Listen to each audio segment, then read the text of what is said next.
Japan, उगते हुए सूरज का देश, खूबसूरती, संस्कृति और पुरानी परंपराओं का देश। अमित और नेहा, एक जवान भारतीय जोड़ा, सालों से इस यात्रा का सपना देख रहे थे।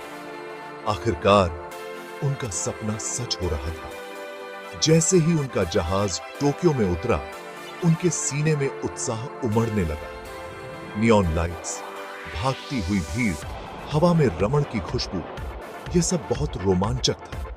उन्होंने अपने पहले कुछ दिन मंदिरों को देखने, नए नए खाने का स्वाद लेने और शहर की जीवंत जिंदगी को जीने में बिताए। सब कुछ बिल्कुल सही था। फिर भी उनके उत्साह के नीचे नेहा के दिल में बेचैनी का एक बीज उगने लगा। अमित, जो हमेशा से एडवेंचर पसंद करता था,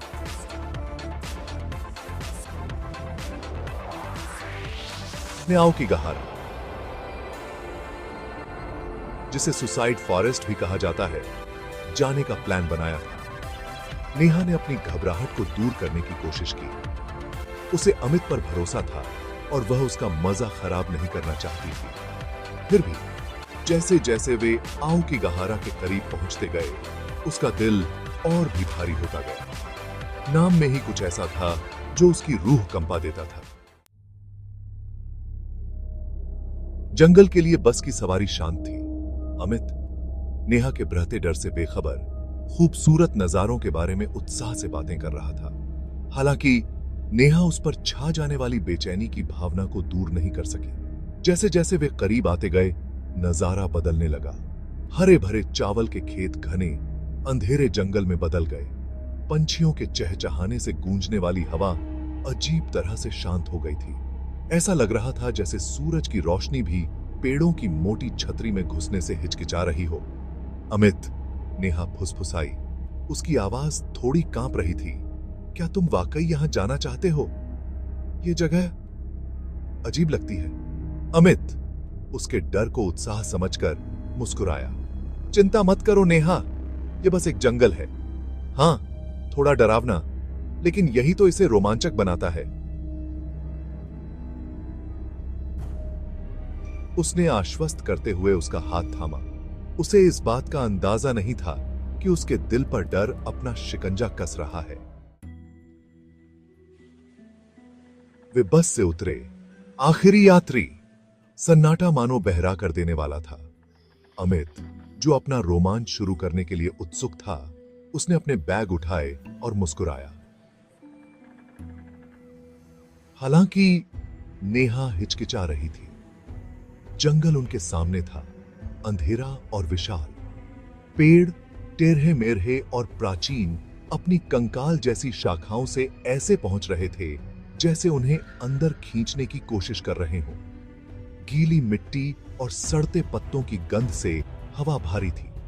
चलो, सुस्त, अमित ने आवाज दी। जो पहले ही सायों में गायब हो रहा था। नेहा ने गहरी सांस ली, अपने धड़कते हुए दिल को शांत करने की कोशिश कर रही थी। आ रही हूं, उसने वापस आवाज दी। सन्नाटे में उसकी आवाज पतली और कर्कश थी। उसने एक कदम आगे बढ़ाया और ऐसा लगा जैसे जंगल उसे पूरा निगल गया हो। भाग 4, अनजान रास्ता। पगडंडी, जो गिरे हुए पत्तों के नीचे मुश्किल से दिखाई दे रही थी, जंगल के अंदरूनी हिस्सों में गहराई तक जाती थी। रोशनी, जो पहले से ही फीकी पड़ रही थी, ऊपर मोटी छतरी में घुसने के लिए संघर्ष कर रही थी। परछाइयां उनके चारों ओर नाच रही थीं, मुड़ रही थीं, उनकी आंखों से खेल रही थीं। उस जगह की अजीब सुंदरता से मंत्रमुग्ध होकर जड़ों की असामान्य बनावट और अजीब आकार की शाखाओं को दिखा रहा था।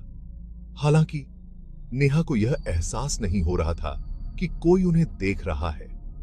पत्तों की हर सरसराहट, हर टहनी की आवाज से उसकी रीढ़ की हड्डी में सिहरन दौड़ जाती थी। अमित, उसने फुसफुसाते हुए कहा। उसकी आवाज डर के मारे कसी हुई थी। मुझे यह पसंद नहीं है। चलो वापस चलते हैं। हालांकि अमित अन्वेषण के रोमांच में इतना खो गया था कि उसे नेहा का डर दिखाई नहीं दिया। बस थोड़ा और आगे।